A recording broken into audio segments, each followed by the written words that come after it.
If psychology and pop culture had a baby, they'd call it Shrink Tank. A new paper reveals more intelligent people are quicker to learn and unlearn. 90% chance that there's some weird animal out there. Yeah. Stern's been doing this forever, and far more extreme.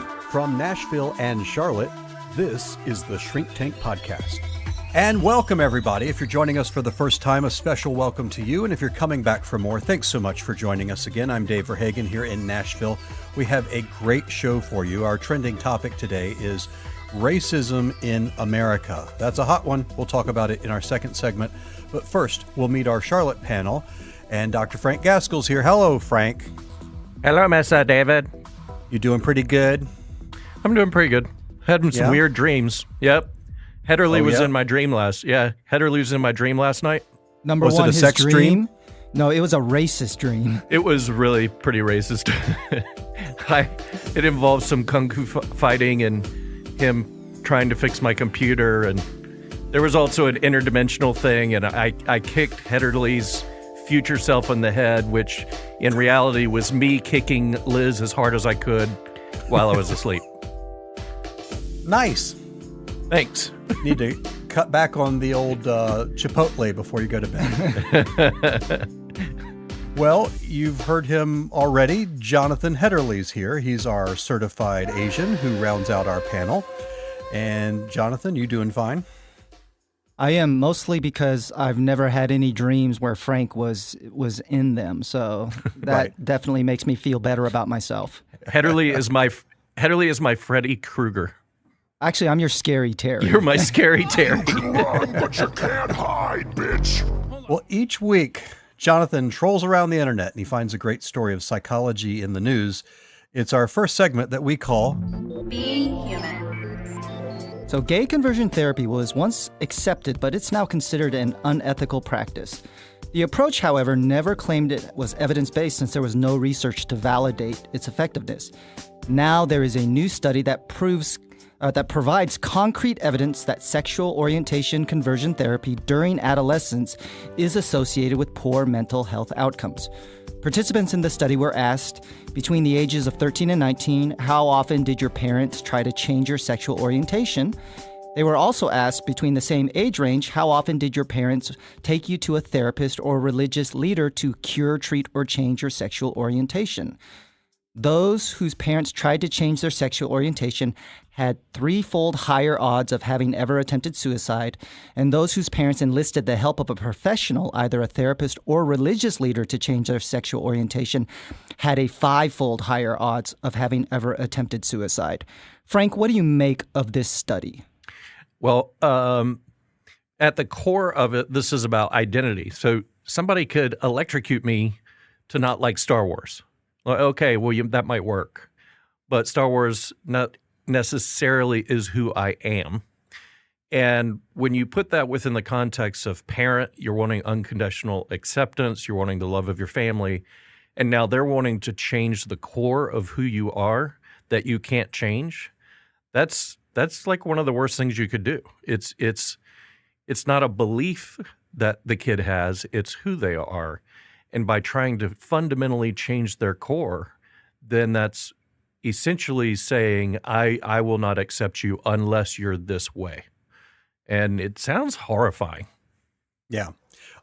I'll tell you, this might be a little controversial. I don't think too much. I've always been opposed to this idea of gay conversion therapy, but I have been a little cautious about these movements in state legislatures to ban it. And the reason is because I don't want the government to sort of dictate what treatments can and cannot occur until, and this is honestly the truth, until this study and studies like this have come out, in which case now we have the grounds to say it does harm, right? So if you've got something that you don't have evidence for good or bad, and then you've got the state stepping in saying, we're going to ban this practice because we don't philosophically agree with it, which, by the way, I don't philosophically agree with it either, but you don't have evidence of harm, then that's kind of a slippery slope for people in our profession where you're starting to say, if we are philosophically opposed to a position, we're going to ban it.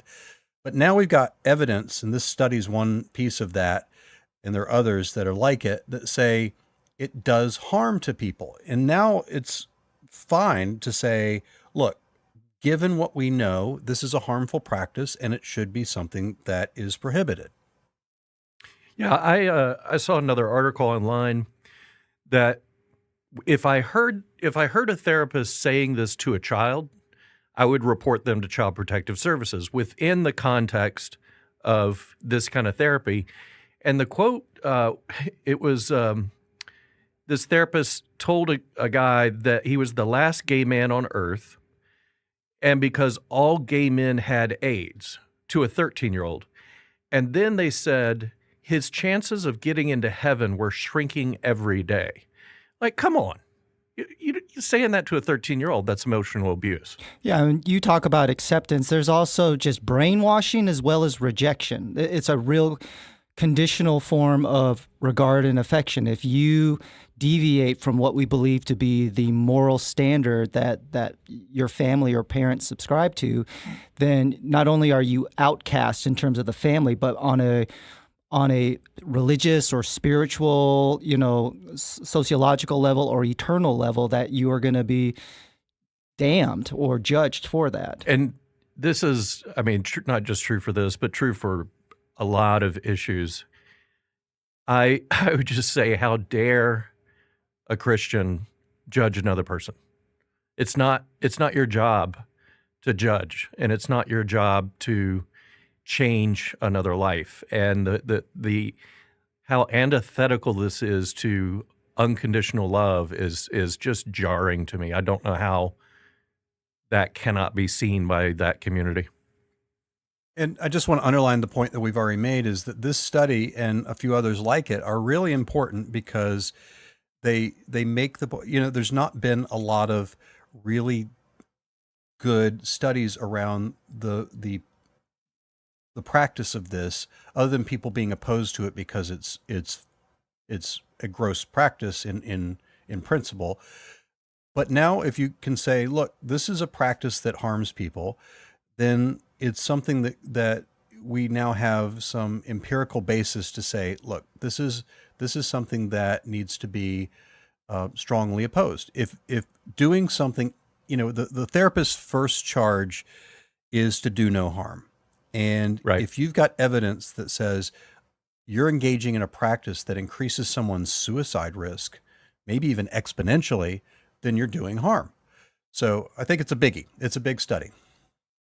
Yeah, and the study doesn't really go into this. It's measuring mostly suicide, but the amount of cognitive dissonance that a young person is going to get from this can really lead to higher rates of anxiety and depression, which we know those that attempt suicide have about 90% of them, have an identified mental illness or depression. So we just know there's a strong correlation with that. Well, good stuff. All right. If you have questions or comments and you want to write us, drop us a line at feedback@shrinktank.com. We'd love to hear from you. Now let's move on to our trending topic. And today we're going to talk about racism in America, especially racism right now. And Dr. Myque Wright is out, and she's out this week. But in the studio with us is Myque Harris. Let's hear it from Myque Harris, everybody. Hello. Hello. So happy and to it's be here. Myque, Myque Harris, which is a cool spelling of Mike. And we just thought, since we're talking about racism in America, we should invite another white person into the studio. So, so welcome, other white person, Myque. Oh my gosh, I wish I could embrace that, but I am this beautiful Black woman sitting here, and so happy to speak to two white and the resident Asian. The person of Asian descent. That was Myque at Can her I say something smoothest really right there. quickly? Can I say something before we get started? I just want to say, Dave, I sent you an email, and I'm a little sad because I was referencing our shared love of baths, and I wanted to recommend some awesome bath salts for you, and you never responded, and so I feel a little hurt. Wonder right why that now, is. because I thought that we shared a love of baths. Well, if you I know if you want like to a good use soak. If you want to use the podcast time to talk about bath salt recommendations, we can go for it. I would like to see the email chain between Dave and Myque. So what kind of bath salts do you like? I don't know. I kind of like the peppermint spice. I kind of Mine do is like the just- peppermint spice, actually. It's That- au that's naturel, another it's show, baby. exfoliated skin. That's his bath salt. Yeah, I have to watch that because if I start to exfoliate, I'm like a zombie. My skin just sort of falls right off the bones. So Yeah. Oh, yeah. Translucent We don't like want a that. Yeah, we don't want that. jellyfish. We don't want I look like that's a problem. Pickle Rick. Well, Myque, a lot of this segment we're going to spend just asking you for your thoughts and your experiences. It's going to be a little bit of an interview for you, but first, let me just ask you your background. You have a LPC, you're LPC for over a decade, which means you're a licensed professional counselor. You're also a registered yoga teacher. Give us a little bit of your personal and professional background. Yes, I've been doing this for over a decade, and I consider myself a holistic integrative psychotherapist, which means I'm taking the clinical side of what we do as counselors and therapists and really combining that with paying attention to things like your sleep and your eating habits and the energy around you and all of those things that can contribute, if they're not taken care of, to anxiety, depression, and some of these other things. I work with children, have a specialization in that, teens and adults, and have been doing it, I guess, for a while. I feel like doing a good job. You have been doing a good job. And you have a cool office where you set up where you can do yoga in the office and other kind of movements and things like that. I do. We get to show people yoga and teach them meditation to help them with lots of different things. So it's great. Well, I want to lead off with a statistic. And Frank and Jonathan, if you guys want to just throw questions at Myque or bounce off of her comments, please do that. But I'm going to lead off with one fact and then a question. It's been recently released that hate crimes increased in 2017 by a full 17% in just 1 year. In other words, there were 17% more hate crimes in 2017 than even in 2016. If you want to get really practical about that, that's 1,000 more hate crimes a year in a 1 year period of time. That's huge. Myque, what is your experience of the state of race relations, racism in the U.S. now? Wow. Yeah, that's a big question. First I have to say I'm definitely going to represent myself, but I can't speak for every, POC, person of color in the country. I was born in Colorado, raised in California, and so there are some experiences that I have had where it's been, at times isolating because I'm the only person of color, or people are looking to you to represent certain things, or people are insensitive to certain things, and so there's some exposure that I've had. I also attended an HBCU, Tennessee State in Nashville, where I had an experience of being in the majority. So there Which, are. by the way, can I interject? Yeah. My wife is now getting a master's degree from Tennessee State. I love that. Yeah. So There you she go. can talk about her experience as a minority, maybe. But the reality is that I think that it is a time where the country is a lot more divided. And in my opinion, some of the things that are coming to the surface have been there underlying. I believe that some of the leadership and things that have come up are giving people that have been, I don't want to say hidden away, but it's given them a permission and a place where they feel like they have a platform to come out and show hate to people. And so that's why I think that there's more of an increase in it. Going into some of the background, I think that the country has struggled to really acknowledge some of the histories on a certain level and to work towards bringing people together based on some of that historical acknowledgement. Therefore, I think certain things are perpetuating because of that. I've got a couple questions for you to follow up. But let me just clarify what you're saying. You feel like the racism, at least in terms of attitude, has been there, but it's been kind of in the underbelly for a while. And now things have happened culturally, politically, that have kind of pulled back the curtain on that, or pulled, like in other words, sort of revealed that underbelly. Not that it's new, it's just been there and now is given some freedom and a platform to express itself. Is that a fair summary? Yeah, that's a fair summary. But I also would add to that I think that it is a smaller population, and that population happens to be a more intense population that's coming to the surface. So I do think that there are some levels of deeper racism that has been hidden, and now that is being brought to the surface. Although I think that there are some great things and collaborative things that are happening in this country that counter racism. But those deeper, covert levels of racism, I think, have given the permission. Politically and other things have been given permission to kind of come to the surface. Yeah, I will tell you, I mean, I grew up in eastern North Carolina and a lot of racism, relatives who would use various terms. Really, it was pretty shocking. But the last year and a half, I don't recall, like, this is outrageous what's happening. And getting ready for the podcast, I was reading articles about this, and there's this one guy that said, the question was, can you teach people not to be racist? And he said the only way you can do that is by changing the culture, which serves as a check on racism. And now it's like open season. People can say whatever they want because the leaders of this country are saying whatever they want, and the white nationalists are looking at.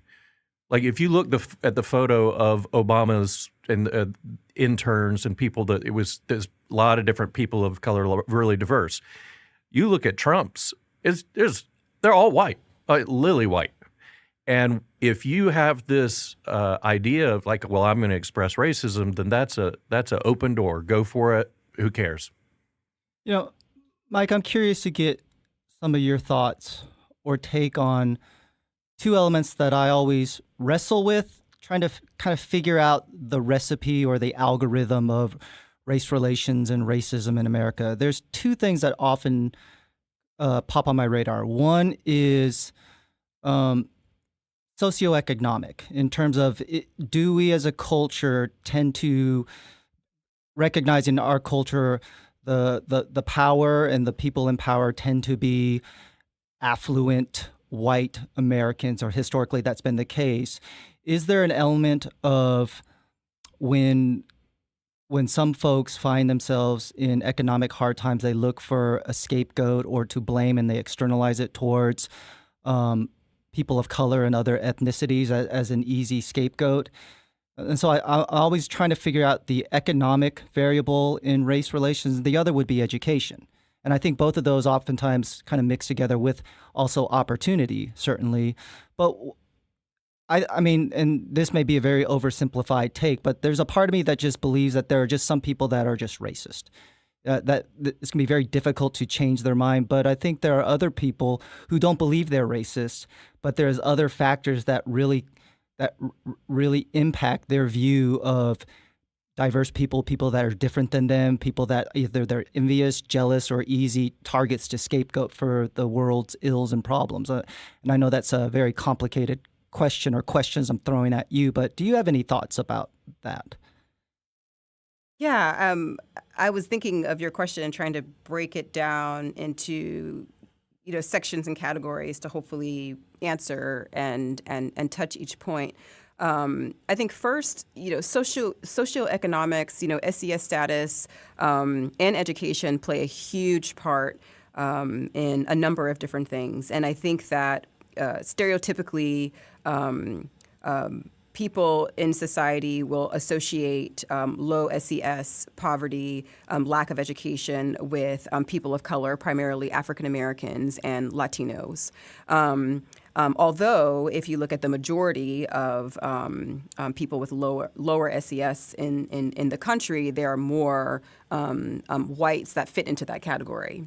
However, because of even something as simple as white privilege, someone who may be poor in certain ways, not in all ways, has even sometimes a self view of an understanding of I'm here, but I could be where this multimillionaire business person is because of certain opportunities based on white privilege. So yes, SES in education does play a part, and I do think that that there are certain populations that are scapegoated on because of just the history.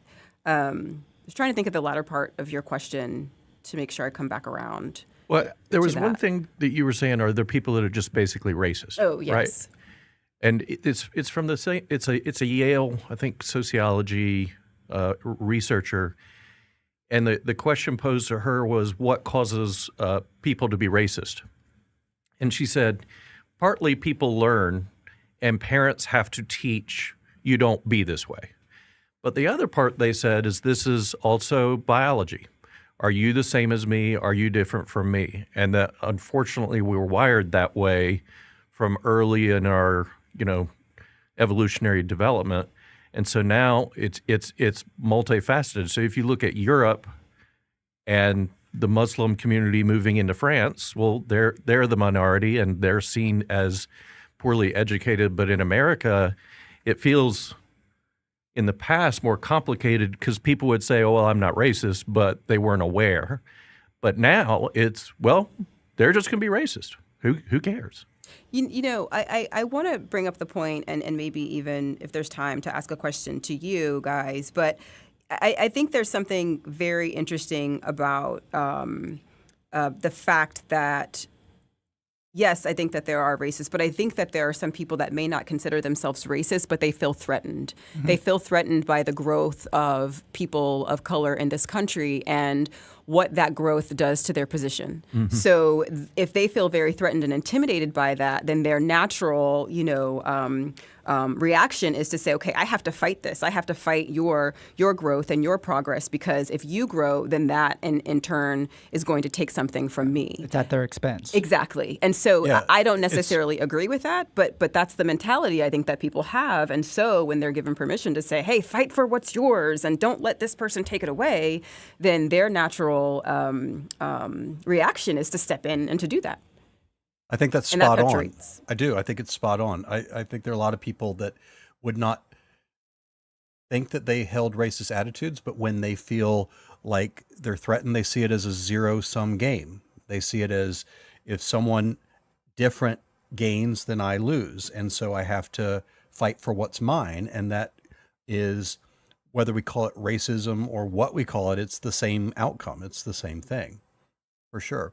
There's an interesting book, by the way, that came out this year called "White Kids Growing Up with Privilege in a Racially Divided America," and what she found is that there are lots of families that did not consider themselves racist or say overtly racist things, but the subtle things that they did were more important than what people would traditionally think of as overtly racist attitudes. So where they decided to live, what neighborhood, where they decided to put their kids in school, who they carpooled with, who they did social activities with, those kinds of things communicated more powerfully than a comment here or there. Yeah. I agree with that. And I grew up in Southern California in Orange County and was born in Boulder, Colorado, and just different experiences that I've had. And I can say, being in certain situations, friends and communities that I felt were, accepting and embracing of people of color, there were those nuanced things that you speak to that were offensive or whether it was a behavior or action or even a comment. And I can reference so many from my childhood, and I don't think that they were so overt and so intentional, but at the same time, definitely hurtful in some ways. Yeah, and it's interesting for me, from my personal experience. I'm adopted, so I grew up in a white family and in a community that was predominantly white. And The other thing is, for those that know me, I'm extremely sarcastic and like to joke around. And I think there was a lot early on. There was a lot of very subtle racist things that were thrown my way, but I think two things happened. One was there was a lot of comments that were either seen as being socially acceptable or even positive, like you must be good at math or science or things of that nature. Just funny because you're not. That's the funny part. But things that people don't necessarily associate with kind of racially infused comments, stereotyping or creating these caricatures. But the other was, I think very early on, either they just went over my head or I made light of them to kind of turn that into my own power rather than giving people this platform to impact or hurt me. But I've become much more conscientious of that, having daughters here in the South, and then just sort of seeing, apart from me, the type of stereotypes or assumptions people make about them or about our family, that I think I'm just more attuned to how that can impact somebody that's more sensitive to that than me. Because all the time, like even in Frank's dream, we joke about. But I remember working somewhere, someone met me, and they were like, "I just met your tech guy."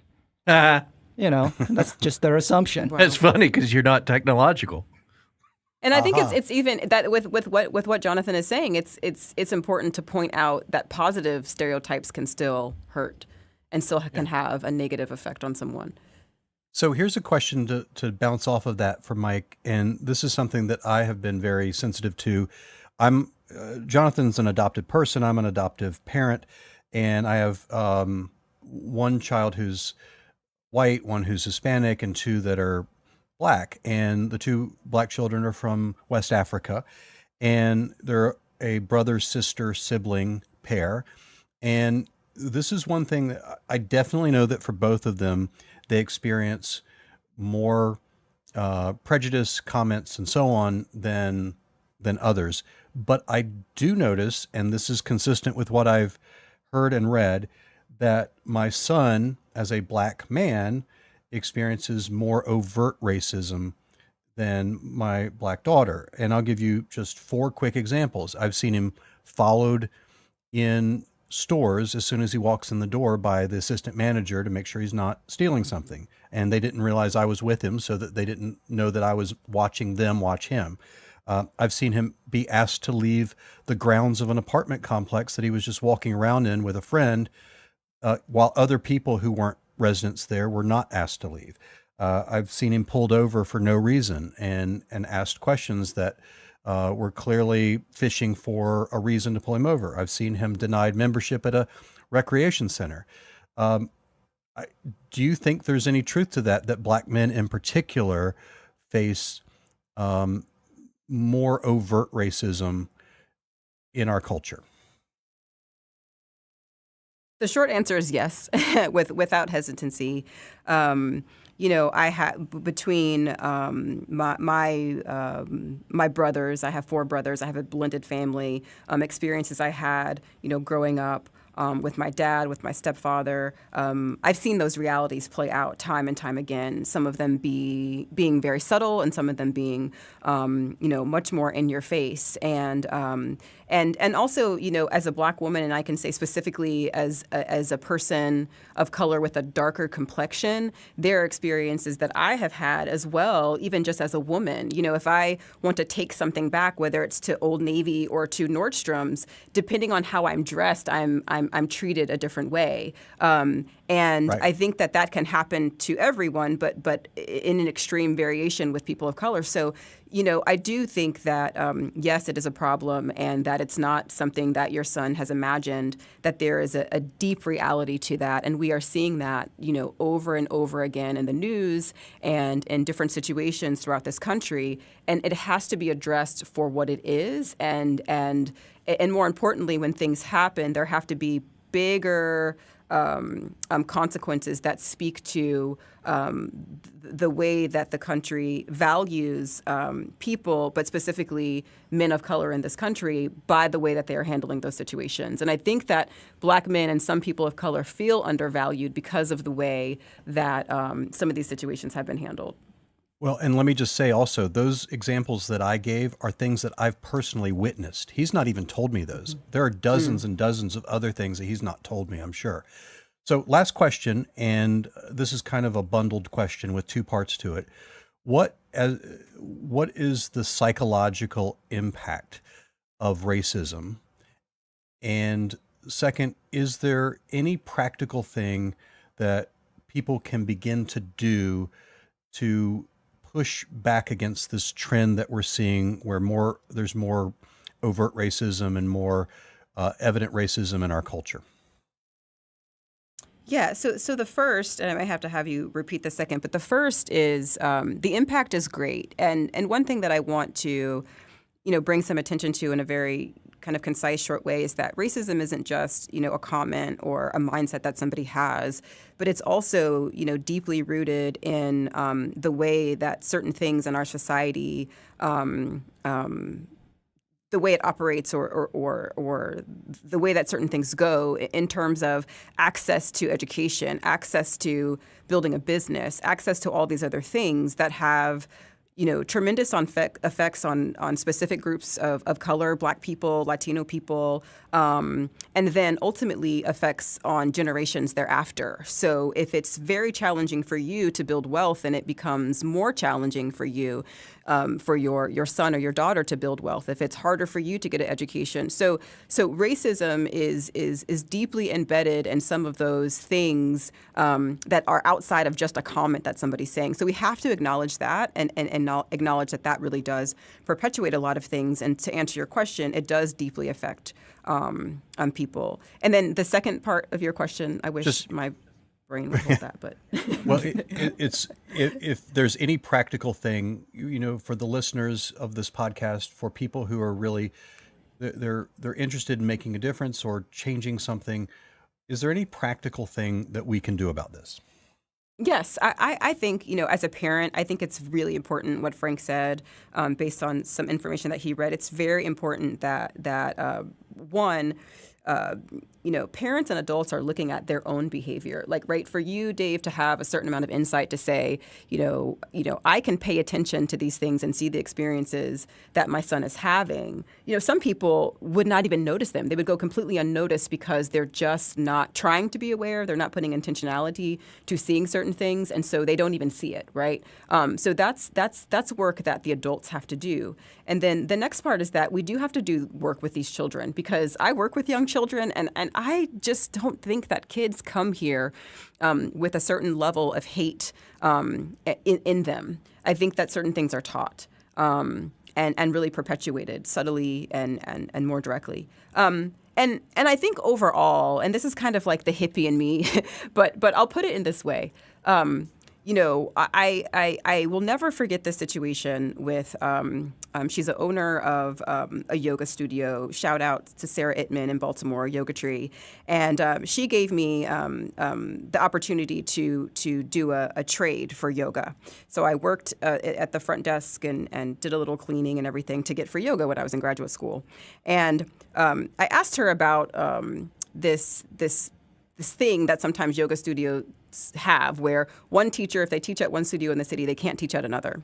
And I said, do you have that here? If you have a teacher that's teaching at another place, do you block them, from teaching here? And she said, there is enough yoga to go around. I do not have to feel threatened by somebody else's studio. I want them to thrive, and I feel like I can still thrive if they are thriving, because there's enough to go around.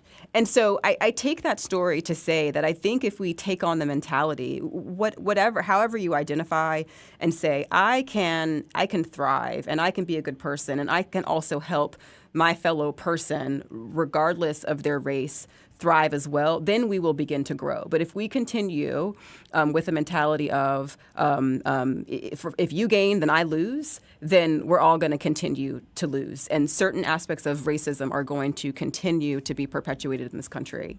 So that's what I think we should, it's a very hippie thing to say, but I really do think that that if people start, looking at and stop being so threatened, that some of these things could start to shift. Very good stuff. All right, let's hear it from Myque Harris, everybody. Wow, thanks, Mike, for coming. Thank you. All right, that's going to do it for this edition of the Shrink Tank podcast. You can check out shrinktank.com for great articles and videos, and you can also follow us on Twitter at shrink_tank and like us on Facebook. If you have questions or comments, we'd love for you to drop us a note.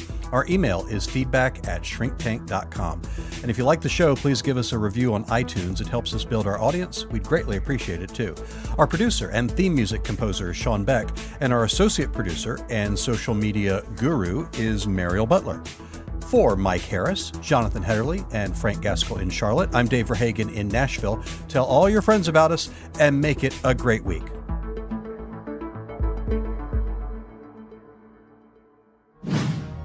Shrink Tank.